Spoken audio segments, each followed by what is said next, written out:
শরীফের হাদিস আবু ঈসা ইবনে মুসা আত-তাবাজ্জাত আল-বাগদাদি রাহমাতুল্লাহি আলাইহির সিজিস্তানের একজন বিশাল বড় মাপের পণ্ডিত, একজন হাদিস বিশারদ ইমাম তিরমিজি রহমতুল্লাহ আলাইহি, যিনি 4.5 লক্ষ হাদিসের হাফেজ।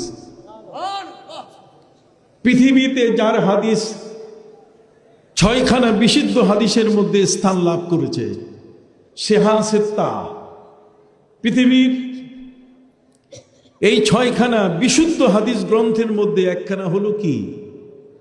তিরমিজি শরীফ। ইমাম তিরমিজি রহমতুল্লাহি আলাইহি তিনি ইমাম বুখারীর ওস্তাদ ছিলেন। কার ওস্তাদ?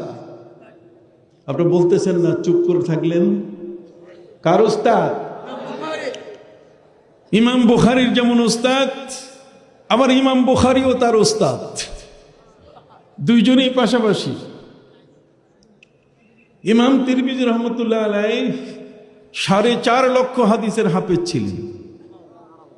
4.5 লক্ষ হাদিসের হাফেজ তিনি, তার যে কিতাব এই তিরমিজি, এটা কিন্তু সুনান না।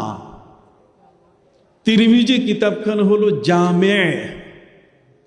জামে হচ্ছে সহিহ বুখারীর মতোই একখানা কিতাব, আল জামিউল মুসনাদুস সহিহুল মুক্তাসার মিন উমুরি রাসূলিল্লাহি সাল্লাল্লাহু আলাইহি ওয়াসাল্লাম ওয়া আইয়াম ওয়া সুনানিহি ওয়া আইয়ামি।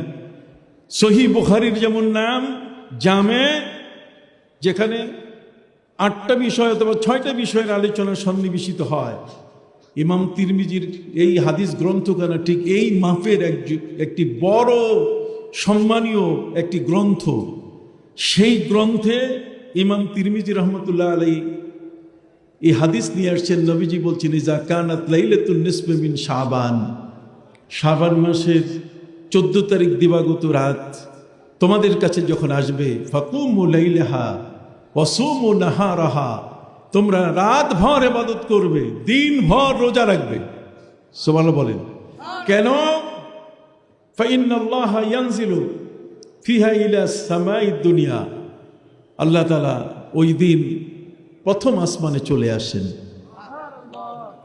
ফায়াগফির কুল্লা খালকিন, কোন কোন riwayate আছে কুল্লা উম্মাতিন, আবার আছে ফায়াগফিরু, তিনি মাফ করে দেন সারা আদাদে গানামে বনি কালব, বনি কালবের মেষদুম্বার গায়ে যত পশম আছে, 40,000 মেষদুম্বা, এই পরিমাণ, তার চেয়েও বেশি পরিমাণে প্রিয় নবী সাল্লাল্লাহু আলাইহি ওয়াসাল্লামের উম্মতকে আল্লাহ তাআলা মাফ করে দেন।